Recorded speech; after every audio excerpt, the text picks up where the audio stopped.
Hello student, welcome to my channel. আজকের আমরা যে বিষয় নিয়ে আলোচনা করব এটি প্রাইমারি এবং আপার প্রাইমারি টেটের একটি নতুন বিষয়।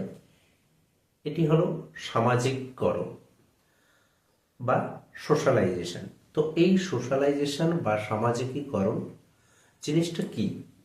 খুব সাধারণভাবে যদি আমরা বলি যে সামাজিকীকরণ মানে হলো সমাজ সমর্থিত আচার আচরণ।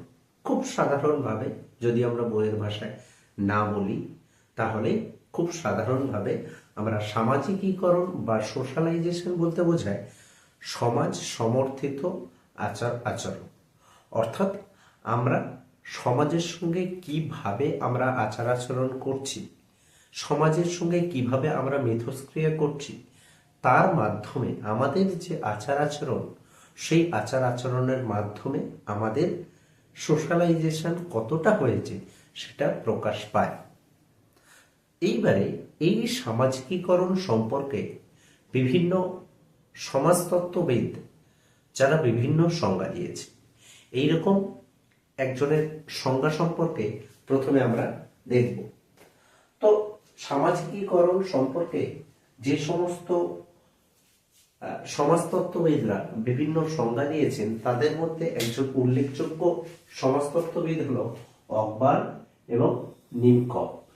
অকবার্ন এবং নিমকভ তিনি বলছেন যে প্রক্রিয়ার মাধ্যমে ব্যক্তি মানুষ তার গোষ্ঠীর মূল্যবোধ ও নিয়ম নীতির সঙ্গে সামঞ্জস্য বিধানে সক্ষম হয় তাকে সামাজিকীকরণ বলে।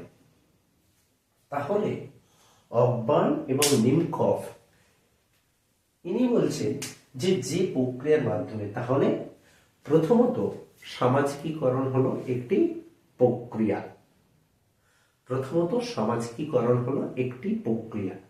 এইবার বলছে যে প্রক্রিয়ার মাধ্যমে ব্যক্তি মানুষ তার গোষ্ঠীর মূল্যবোধ ও নিয়ম কানুনের সঙ্গে, অর্থাৎ একজন ব্যক্তি যে পরিবেশে বা যে সমাজে সে বসবাস করছে, সেই সমাজ বা সেই পরিবেশে সেই পরিবেশের যে নিয়ম কানুন বা সেই সমাজের যে নিয়ম কানুন মূল্যবোধ, সেই মূল্যবোধ নিয়ম নীতির সঙ্গে সামঞ্জস্য বিধানে সক্ষম হয়। অর্থাৎ সে তার পরিবেশ, যে পরিবেশে সে বসবাস করছে, সেই পরিবেশে সে কিভাবে সামঞ্জস্য বিধান করে তার উপরে তার সামাজিকীকরণ নির্ভর করে।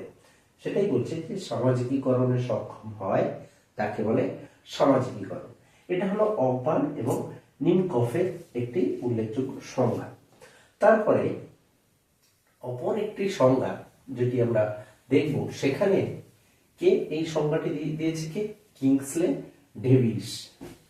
তো আমরা এখন সেই সংজ্ঞাটি দেখব। তো এখানে কিংসলে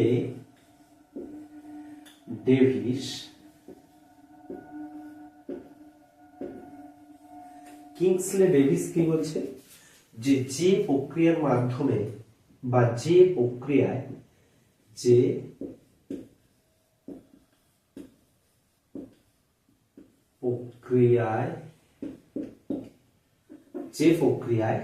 মানব শিশু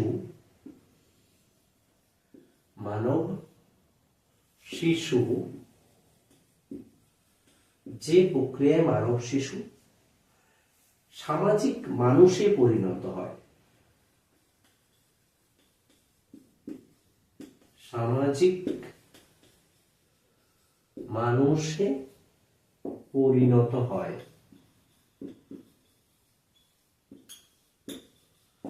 যে প্রক্রিয়ায় মানব শিশু সামাজিক মানুষে পরিণত হয়। অর্থাৎ সমাজ যে নিয়ম নীতি, যে নিয়ম কানুন বা সমাজের সঙ্গে সঙ্গতি বিধানে সক্ষম একজন আদর্শ মানুষ হিসাবে পরিণত হওয়া। সামাজিক মানুষ মানে কি? সমাজের সঙ্গে তাল মিলিয়ে চলতে পারে এরকম একজন মানুষ। সমাজ সর্বদা পরিবর্তনশীল। আমরা কি জানি যে সমাজ সর্বদা পরিবর্তনশীল এবং প্রত্যেকটা সমাজে প্রতিটা সমাজে একটি নির্দিষ্ট নিয়ম কানুন আছে, সমাজের নির্দিষ্ট রীতিনীতি মূল্যবোধ আছে। সেই রীতিনীতি বা মূল্যবোধের সঙ্গে তাল মিলিয়ে চলতে পারে এরকম ব্যক্তিকে আমরা সেই সমাজের একজন সামাজিক মানুষ হিসাবে বলতে পারি। তো এই সমাজের যে কিংসলে ডেভিস বলছে যে প্রক্রিয়ার মাধ্যমে মানব শিশু সামাজিক মানুষে পরিণত হয় তাকে বলা হয় সামাজিকীকরণ। তো এই হলো সামাজিকীকরণের মোটামুটি সংজ্ঞা। তো এই সংজ্ঞাগুলি থেকে আমরা বলতে পারি যে সমাজ সমর্থিত আচার আচরণ বা সমাজের সঙ্গে তাল মিলিয়ে চলার একটা প্রক্রিয়া হচ্ছে সামাজিকীকরণ, বা সামাজিকীকরণের মাধ্যমে আমরা কি করি না সমাজের সঙ্গে তাল মিলিয়ে চলতে পারি বা সমাজের সমর্থিত আচার আচরণ করতে পারি।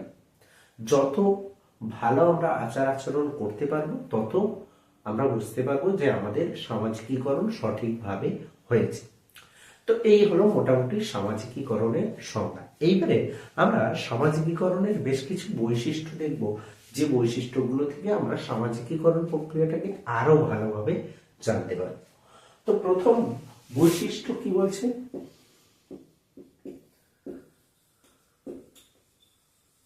বৈশিষ্ট্য সামাজিকীকরণের যে বৈশিষ্ট্য, প্রথম বৈশিষ্ট্য কি বলছে যে এটি হলো একটি প্রক্রিয়া।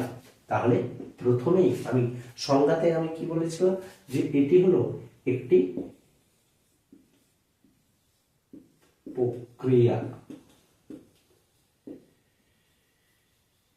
এটি হলো একটি প্রক্রিয়া। তাহলে সামাজিকীকরণ হলো একটি প্রক্রিয়া। আমরা একটু আগেই বলছিলাম যে সামাজিকীকরণ হলো যে প্রক্রিয়ার মাধ্যমে একজন মানব শিশু সামাজিক শিশুতে বা সামাজিক মানুষে পরিণত হয়। তো তাহলে কি বলছে যে সামাজিকীকরণ হলো একটি প্রক্রিয়া। তারপরে দ্বিতীয়ত কি বলছে যে এটি হলো একটি জীবনব্যাপী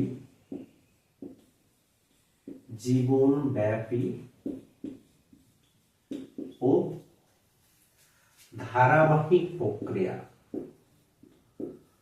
ধারাবাহিক প্রক্রিয়া। তাহলে এই সামাজিকীকরণ হলো একটি জীবনব্যাপী বা ধারাবাহিক প্রক্রিয়া। অর্থাৎ মানুষ জন্মের পর থেকে যদি আমরা দেখি, একটি শিশু যখন জন্মগ্রহণ করে তারপরে সে জন্মগ্রহণ করার পর থেকেই সে পরিবারের মধ্যে বড় হয় এবং সেই পরিবার বেশ কিছুদিন পর তারপর সে পরিবার থেকে সমাজের মধ্যে সে চলে আসে। তো এই যে জন্মের পর থেকে একটি শিশু আস্তে আস্তে আস্তে আস্তে বড় হচ্ছে, তার কিন্তু সামাজিকীকরণ প্রক্রিয়াটা তার শুরু হচ্ছে। এই যে প্রক্রিয়াটা এটা কিন্তু চলতে থাকে একেবারে মৃত্যুর আগে পর্যন্ত, মৃত্যুর আগে পর্যন্ত। তো সেই জন্য এই প্রক্রিয়াকে বলছে একটি জীবনব্যাপী প্রক্রিয়া। আমরা প্রতিনিয়ত সমাজের সঙ্গে নতুন নতুন সমস্যার সম্মুখীন হই, সমাজের বিভিন্ন সমস্যার সম্মুখীন হই এবং সেই সমস্যার সমাধান করতে গিয়ে আমরা নতুন নতুন অভিজ্ঞতা অর্জন করি। আর যত বেশি আমাদের মধ্যে অভিজ্ঞতা অর্জন হয় তত বেশি সামাজিকীকরণ ঘটতে থাকে এবং এটি ধারাবাহিকভাবে ক্রমাগত একটি ধারাবাহিক প্রক্রিয়া। সেই জন্য এই সামাজিকীকরণকে বলা হচ্ছে একটি জীবনব্যাপী ও ধারাবাহিক প্রক্রিয়া। তারপরে কি বলছে 3 নম্বর, আনুষ্ঠানিক ও অনানুষ্ঠানিক, আনুষ্ঠানিক ও অনানুষ্ঠানিক। তাহলে কি বলছে যে সামাজিকীকরণ প্রক্রিয়া একটি আনুষ্ঠানিক প্রক্রিয়া, আবার বলা হচ্ছে সামাজিকীকরণ একটি অনানুষ্ঠানিক প্রক্রিয়া। অর্থাৎ আনুষ্ঠানিক প্রক্রিয়া মানে একটি প্রথাগত সিস্টেমের মাধ্যমে আমরা সামাজিকীকরণ প্রক্রিয়াটা করিয়ে থাকি। একটি শিশু যখন সে বিদ্যালয়ে থাকছে বা বিদ্যালয়ে যখন সে শিক্ষা অর্জন করছে, সেই শিক্ষা অর্জনের মাধ্যমে আমরা তাকে কি শেখাচ্ছি, সমাজে সমর্থিত আচার আচরণ করতে, সমাজ প্রচলিত সমাজের আদব যে কায়দা বা এই পরিবর্তনশীল পরিবেশে একটি শিশু কিভাবে সে সঙ্গতি বিধান করবে, আমরা কিন্তু বিদ্যালয়ে সেই সমস্ত কিছু শিক্ষা তাকে দিয়ে থাকি। এই যে শিক্ষা দিচ্ছি, এটা কি না আনুষ্ঠানিকভাবে, অর্থাৎ একটা প্রথাগত সিস্টেমের মধ্যে। আর অনানুষ্ঠানিক পরিবারের মধ্যে বা বিদ্যালয় ছাড়া আরো বিভিন্ন ক্লাব, খেলার মাঠ, এরকম বিভিন্ন জায়গায় আমরা কি করে থাকি না এরকম প্রথাগত নির্দিষ্ট নিয়মকানুন, নির্দিষ্ট মানে ডিসিপ্লিনের মধ্যে থেকে নয়, অটোমেটিক্যালি এই সমাজের সঙ্গে ইন্টারাকশন করতে গিয়ে বিভিন্ন পরিস্থিতিতে একটা ব্যক্তি বিভিন্ন অভিজ্ঞতা অর্জনের মাধ্যমে সামাজিকীকরণ শেখে, বা সামাজিকীকরণ কিভাবে করতে হবে, সমাজের সঙ্গে কিভাবে তাল মিলিয়ে চলতে হবে, এগুলো কিন্তু একটি শিশু শেখে। তো এই যে প্রক্রিয়া, অর্থাৎ পরিবারে, খেলার মাঠে, এই সমস্ত পরিস্থিতিতে, এই সমস্ত পরিবেশে একটি শিশু যে সামাজিকীকরণ শেখে, সেটি কিভাবে ঘটে না অআনুষ্ঠানিকভাবে। অর্থাৎ সামাজিকীকরণ একটি আনুষ্ঠানিক প্রক্রিয়া, আবার অআনুষ্ঠানিকও একটি প্রক্রিয়া, বা এর মাধ্যমে আমরা সামাজিকীকরণ করিয়ে থাকি। তারপরে কি বলছে যে সহযোগী মনোভাব, সহযোগী মনোভাব সৃষ্টি করে। অর্থাৎ সামাজিকীকরণ কি করে থাকে না ব্যক্তির মধ্যে এক সহযোগী মনোভাব, অর্থাৎ আমরা সমাজের সঙ্গে তাল মিলিয়ে চলা, বা সমাজের এই যে পরিবর্তিত পরিবেশ, এই পরিবেশের সঙ্গে তাল মিলিয়ে যে চলা, সেই চলার মাধ্যমে আমরা কি শিখি না আমরা একসঙ্গেই কিভাবে থাকতে পারবো, আমাদের চারপাশের মানুষের সঙ্গে কিভাবে মিলেমিশে থাকতে পারবো, এটার মাধ্যমেই তো সামাজিকীকরণ প্রকাশ পায়। তো এই যে আমরা একসঙ্গে থাকতে চাইছি, এটা কিসের মাধ্যমে না সহযোগিতার মনোভাবের দ্বারা। অর্থাৎ আমরা একসঙ্গে কাজ করতে চাইছি, একসঙ্গে থাকতে চাইছি এই সহযোগিতার মনোভাবের দ্বারা। তো সামাজিকীকরণের মাধ্যমে আমাদের কি হয়, এই সহযোগী মনোভাব সৃষ্টি হয়। তারপরে কি বলছে মৌলিক শৃঙ্খলা জাগ্রত করে। তারপরে কি বলছে যে মৌলিক শৃঙ্খলা জাগ্রত করে। এবার হলো 5 নম্বর হচ্ছে কি শৃঙ্খলা জাগ্রত করে। শৃঙ্খলা জাগ্রত করে, অর্থাৎ শৃঙ্খলা জাগ্রত করে মানে কি, আমরা সামাজিকীকরণের মাধ্যমে সমাজ প্রচলিত আচার আচরণ করে থাকি। এমন নয় যে আমার যা খুশি তাই করব, যা খুশি তাই যদি আমরা করি, তাহলে কিন্তু একজন মানুষ সামাজিক মানুষে পরিণত হতে পারবে না, বা তাকে সমাজ থেকে বিতাড়িত করে দেওয়া হবে, সমাজ থেকে তাকে সরিয়ে দেওয়া হবে। তার কারণ বলা হবে যে এ সমাজের মধ্যে চলার মতো মানুষ নয়। অর্থাৎ সামাজিকীকরণ কি করতে সাহায্য করে, আমাদেরকে সমাজ প্রচলিত পথে সঠিক আচরণ করতে সাহায্য করে। তো এটা কিসের মাধ্যমে, সমাজের একটা নির্দিষ্ট ডিসিপ্লিন, নির্দিষ্ট শৃঙ্খলা, নির্দিষ্ট রীতিনীতি আছে, সেই নীতি মেনেই আমাকে কিন্তু চলতে হবে। আর চলতে পারলে তারপর কিন্তু একজন সামাজিক মানুষে পরিণত হতে পারবো, বা সামাজিকীকরণ প্রক্রিয়াটা আমার মধ্যে সঠিক হয়েছে বলে ধরে নেওয়া হবে।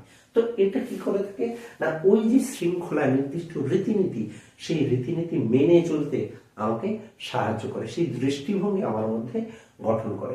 সেই জন্য বলছে শৃঙ্খলা জাগ্রত করে। তারপরে কি বলছে, পরে হচ্ছে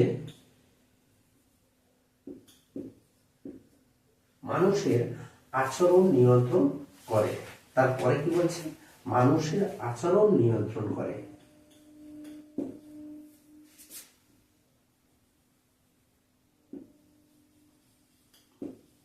মানুষের আচরণ নিয়ন্ত্রণ করে।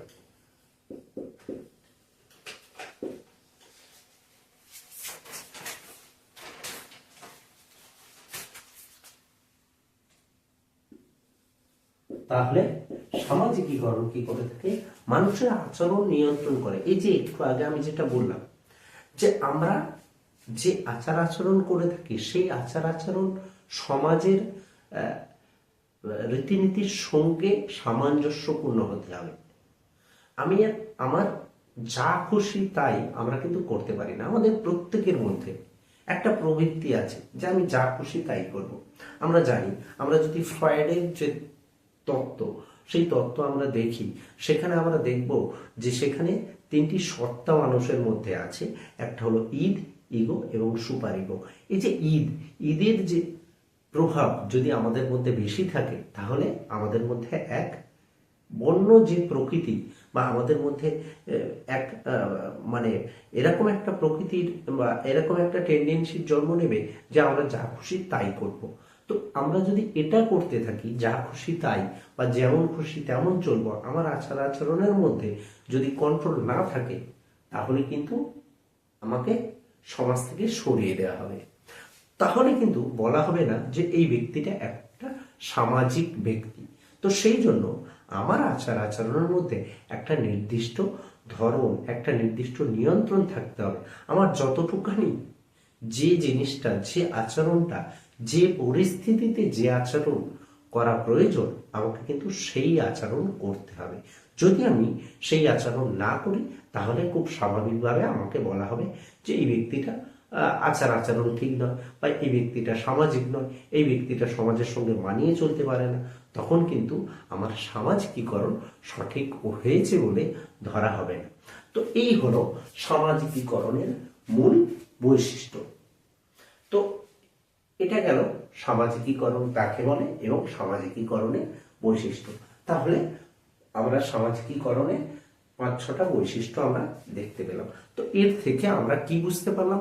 যে সামাজিকীকরণ একটি জীবনব্যাপী প্রক্রিয়া, যেখানে একজন ব্যক্তি তার একটা নির্দিষ্ট নিয়মকানুন, নির্দিষ্ট আচার আচরণের মাধ্যমে সমাজ সমর্থিত আচার আচরণ করে থাকে। এটা হলো সামাজিকীকরণ। তো এইরকম বিভিন্ন বিষয় নিয়ে প্রাইমারি এবং আপার প্রাইমারি এবং এডুকেশন সাবজেক্টের বিভিন্ন বিষয় নিয়ে আমি আমার চ্যানেলে আলোচনা করে থাকি। এছাড়া পলিটিক্যাল সায়েন্সেরও বিভিন্ন বিষয় কিন্তু আমি আলোচনা করে থাকি।